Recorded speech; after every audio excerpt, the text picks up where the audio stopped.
नमस्कार दोस्तों, कैसे आप सभी। उम्मीद करता हूँ आप सभी अच्छे होंगे। तो दोस्तों, आज के इस वीडियो में हम लोग हिंदी का प्रैक्टिस सेट नंबर 4 करेंगे। इससे पहले 3 क्लासेस हो चुकी हैं। अगर आपको देखना है तो प्लेलिस्ट में जाकर देख सकते हैं। चलिए शुरू करते हैं। देखते हैं पहला क्वेश्चन। पहला प्रश्न है, पहला विश्व हिंदी सम्मेलन कहाँ पर संपन्न हुआ था? नागपुर में या नई दिल्ली, लंदन या वाराणसी में? तो इसका राइट आंसर है ऑप्शन नंबर ए, नागपुर में। प्रथम विश्व हिंदी सम्मेलन कब हुआ था? 10 जनवरी 1975 को हुआ था। 10 जनवरी 1975 को प्रथम विश्व हिंदी सम्मेलन हुआ था। इसीलिए प्रत्येक वर्ष 10 जनवरी को विश्व हिंदी दिवस मनाया जाता है। 10 जनवरी को क्या मनाया जाता है? विश्व हिंदी दिवस मनाया जाता है। अगर वहीं पर बात करें राष्ट्रीय हिंदी दिवस कब मनाया जाता है, तो 14 सितंबर को राष्ट्रीय हिंदी दिवस मनाया जाता है। अब देखिए अगला प्रश्न देखते हैं। अवधी बोली का अन्य नाम क्या है? कोसली, वनाफरी, बैगानी या मधेसी?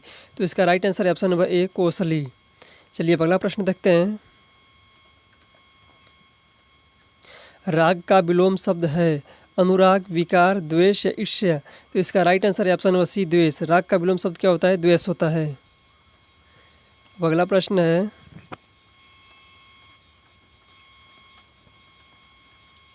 देखिए अगला प्रश्न है, जिसका उत्तर देकर खंडन किया गया हो इस वाक्यांश के लिए एक शब्द है प्रत्युक्त, विवृत्ति, प्रत्युत्तर या प्रत्युच्चारक? तो इसका right answer option number C, प्रत्युत्तर। अब देखिए अगला प्रश्न है,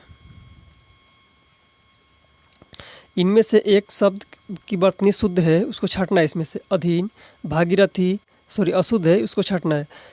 जागृत, अनुगृहित? तो इसका राइट आंसर क्या हो जाएगा? ऑप्शन नंबर सी, जागृत। देखिए जागृत नहीं होता है, अब ये होता है जागृत होता है। जागृत होता है, ये इसका राइट होता है। ठीक है, तो इसका राइट आंसर हो जाएगा ऑप्शन नंबर सी, जागृत। देखिए अगला प्रश्न है, निम्नलिखित में से तद्भव शब्द अट्टारी का तत्सम रूप होगा? अंटारिका, अट्टालिका या अट्टालिका? तो इसका राइट आंसर होगा ऑप्शन नंबर डी, अट्टालिका होता है। अट्टारी का तत्सम रूप क्या होता है? अट्टालिका। अब अगला प्रश्न है,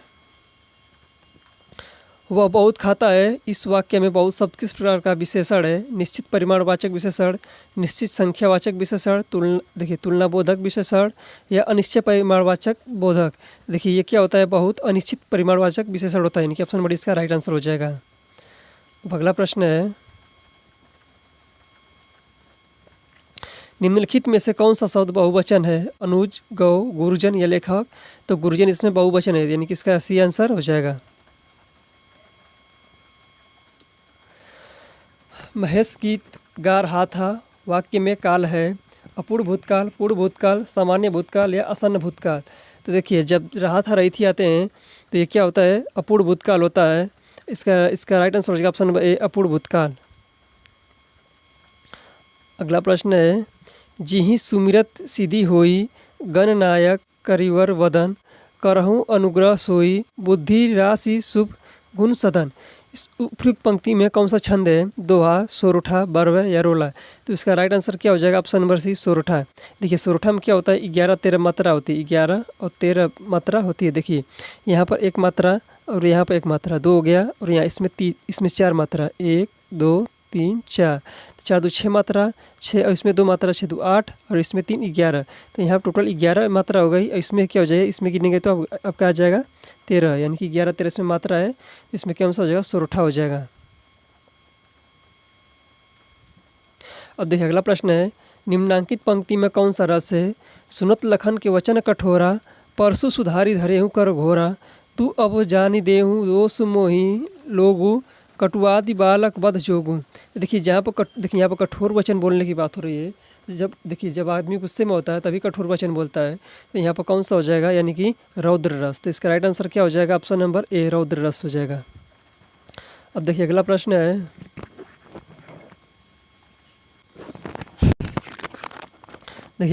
है, दो चट्टानों पर साहित्य अकादमी पुरस्कार पाने वाले व्यक्ति कौन है? मुक्तिबोध, नागार्जुन, हरिवंश राय बच्चन या केदारनाथ अग्रवाल? तो इसका राइट आंसर है ऑप्शन नंबर सी, हरिवंश राय बच्चन। दो चट्टानें किसकी रचना है? हरिवंश राय बच्चन की। इनको साहित्य अकादमी पुरस्कार मिला है। देखिए हरिवंश राय बच्चन जी की और रचना क्या है? मधुबाला, मधुशाला और मधुकलश। देखिए ये मधुकलश है, इसको राइट कर लीजिएगा। ये किसकी रचना है? हरिवंश राय बच्चन की। अगला प्रश्न है, जिन शब्दों में लिंग, वचन, कारक आदि के कारण कोई परिवर्तन नहीं होता है वह क्या कहलाते हैं? क्रिया, वचन, अव्यय या वाच्य। तो वो क्या कहलाते हैं? अव्यय कहलाते हैं। देखिए अगला प्रश्न देखते हैं। राष्ट्र कवि मैथिली शरण गुप्त का जन्म उत्तर प्रदेश से किस जिले में हुआ था? कानपुर में, लखनऊ में, झांसी में, उन्नाव में। तो मैथिली शरण गुप्त का जो जन्म हुआ था वो झांसी में हुआ था, यानी कि ऑप्शन नंबर सी इसका राइट आंसर है। और अगला प्रश्न है, सद्भावना शब्द में समास कौन सा है? अव्ययी भाव समास, तत्पुरुष समास, कर्मधारय समास या द्विगु समास। तो इसका राइट आंसर है ऑप्शन नंबर सी, कर्मधारय समास। सद्भावना का सद्भावना का समास विग्रह क्या होगा? सत्य है जो, भावना, यानी कि है जो और के समान किस में आता है? तो आता है कर्मधारय में।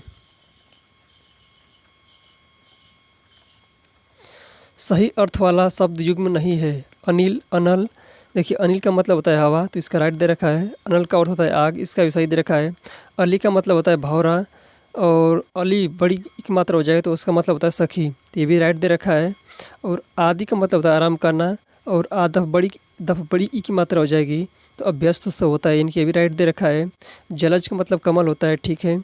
जलद मतलब होता है बादल, यहाँ पर समुद्र दे रखा है तो ये गलत दे रखा है, यानी कि ये आपका सही आंसर हो जाएगा। ऑप्शन नंबर डी इसका राइट आंसर है।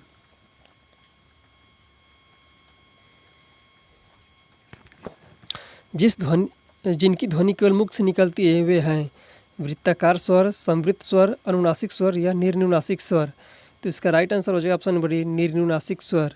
जिनकी ध्वनि केवल मुख से निकलती है उन्हें क्या कहते हैं? निर्नुनासिक कहते हैं।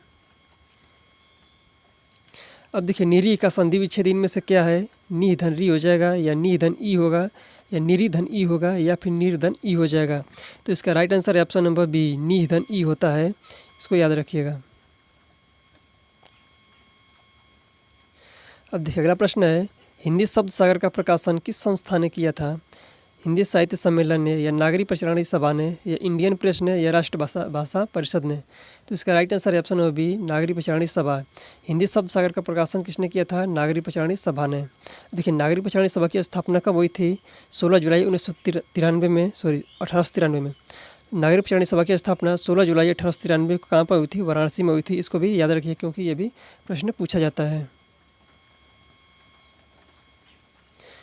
अब देखिए अगला प्रश्न है, प्रेम में भगवान रचना के लिए जैनेंद्र को किस पुरस्कार से सम्मानित किया गया है? तो इसका राइट आंसर क्या हो जाएगा? भारत सरकार शिक्षा मंत्रालय पुरस्कार। प्रेम में भगवान किसकी रचना अगर पूछ ले आपसे, जैनेंद्र कुमार की रचना है, और इन्हें किस सम्मान से पुरस्कार किया गया है? तो भारत सरकार शिक्षा मंत्रालय पुरस्कार से सम्मानित किया गया है, यानी कि ऑप्शन नंबर इसका राइट आंसर है। देखिए अगला प्रश्न है, रामविलास शर्मा को साहित्य अकादमी पुरस्कार किस वर्ष प्रदान किया गया था? रामविलास शर्मा को साहित्य अकादमी पुरस्कार किस वर्ष प्रदान किया गया था? तो प्रदान किया गया कब? 1970 में, 1975 या 1981 या 1973 में। तो इसका राइट आंसर है ऑप्शन नंबर ए, 1970 में प्रदान किया गया था। और किस रचना के लिए आपसे पूछ ले, निराला की साहित्य साधना के लिए इन्हें 1970 में साहित्य अकादमी पुरस्कार दिया गया था। देखिए अगला प्रश्न है, हड़ौती बोली कहाँ बोली जाती है? मध्य प्रदेश, उत्तर प्रदेश, हरियाणा या राजस्थान में। तो इसका राइट आंसर है ऑप्शन नंबर डी, राजस्थान में बोली जाती है। अब देखिए अगला प्रश्न है, निम्न में अंतस्थ व्यंजन कौन सा है? य, र, ल या ये सभी। तो देखिए अंतस्थ व्यंजन कौन कौन से होते हैं? य, र, ल और व, ये क्या होते हैं? अंतस्थ व्यंजन होते हैं। तो इसमें कौन सा हो जाएगा? इसमें तीनों दे रखा है तो ये सभी इसका राइट आंसर हो जाएगा। तो आज के लिए इतना ही, मिलता है अगले वीडियो में, तब तक जय हिंद। अगर वीडियो अच्छी लगी हो तो वीडियो को लाइक करें, चैनल को सब्सक्राइब करें। धन्यवाद।